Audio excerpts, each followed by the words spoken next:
Halo teman-teman, perkenalkan nama saya Niken Pamuliasih dengan NIM 18060106 dari Program Studi Pendidikan Guru Sekolah Dasar IKIP Siliwangi.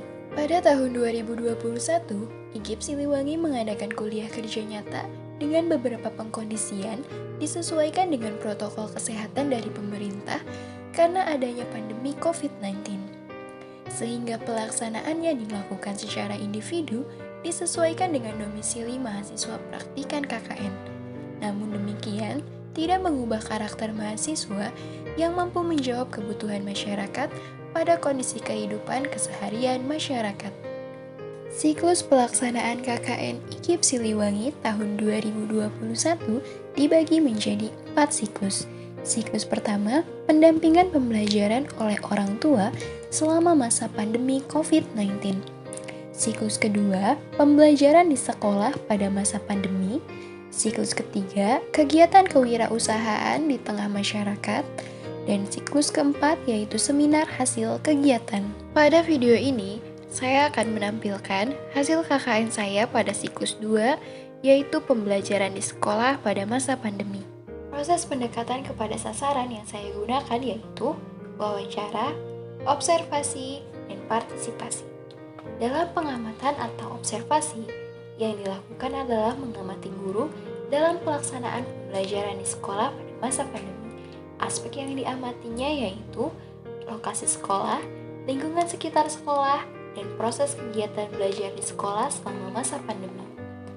Video pertama kegiatan diambil pada saat wawancara, observasi, dan partisipasi dalam pelaksanaan KKN siklus 2 di SD Negeri Budi Asih Kampung Cibuntu RT 5 RW 9 Desa Cilame Kecamatan Ngamprah Kabupaten Bandung Barat. Video kedua kegiatan diambil pada saat wawancara, observasi, dan partisipasi dalam pelaksanaan KKN siklus 2 di PAUD Q Nurul Komar Jalan Raya Barat Anca Belut RT 4 RW 11 Kelurahan Padasuka Kecamatan Cimahi Tengah Kota Cimahi. Narasumber yang pertama yaitu Ibu Sukainah atau biasa disapa Ibu Dede. Beliau adalah guru kelas 2B di SDN Budi Asih. Ibu Dede mengatakan bahwa ia selalu menyiapkan RPP sebelum memulai pembelajaran dan menyiapkan materi untuk hari tersebut. Media yang digunakan selama pembelajaran daring yaitu buku paket tematik dan menggunakan aplikasi WhatsApp Group untuk mengirimkan tugas dan materi pembelajaran. Menurut Ibu Dede, sejauh ini anak dapat mengikuti pembelajaran dengan baik. Kesulitan yang dihadapi Ibu Dede selama pembelajaran daring yaitu tidak dapat bertemu langsung dengan murid sehingga tidak dapat mengetahui tugas yang selama ini diberikan dikerjakan sendiri atau oleh orang tuanya.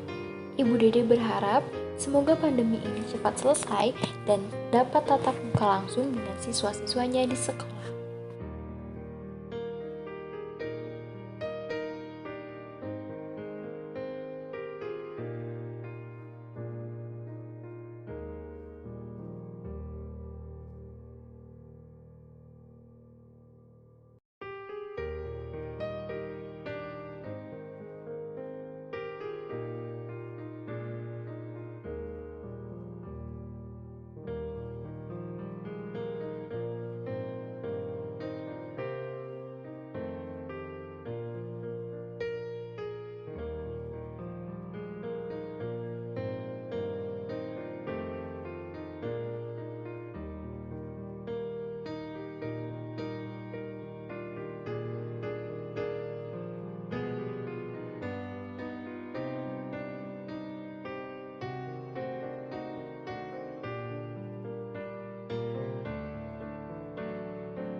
Narasumber yang kedua yaitu Ibu Entin Sutini. Beliau adalah guru PAUD kelas B. Ibu Entin menggunakan pembelajaran secara tatap muka selama masa pandemi ini, namun tetap dengan protokol kesehatan. Karena menurut beliau, untuk anak usia dini, pembelajaran secara daring sangat sulit diterapkan. Selain karena tidak semua anak memiliki ponsel, anak juga akan sulit untuk melakukan pembiasaan baik ketika di rumah. Persiapan yang dilakukan sebelum memulai pembelajaran yaitu menyiapkan materi untuk hari tersebut. Perbedaan yang paling dirasakan saat sebelum pandemi yaitu beliau merasa cukup waktunya untuk memberikan materi kepada siswanya. Sementara saat pandemi, beliau harus diburu-buru saat menyampaikan materi karena waktu yang terbatas. Menurut Ibu Entin, pandemi ini juga ada dampak positifnya, di mana orang tua dapat mengetahui betapa besar jasa guru untuk mengajari siswanya. Orang tua yang tadinya tidak memperdulikan pembelajaran anak, saat ada pandemi seperti ini, akhirnya orang tua juga ikut berpartisipasi dalam pembelajaran anak di rumah.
Kegiatan di lapangan yang saya temukan saat observasi, wawancara, dan berpartisipasi dalam pembelajaran di sekolah pada masa pandemi yaitu 1.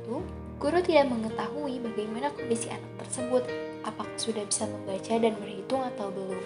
Yang kedua, guru tidak mengetahui apakah tugas yang dikerjakan siswanya selama ini dikerjakan sendiri atau oleh orang tuanya. Yang ketiga, guru mengadakan pembelajaran tatap muka selama 4 kali seminggu dengan waktu 1 jam setiap harinya.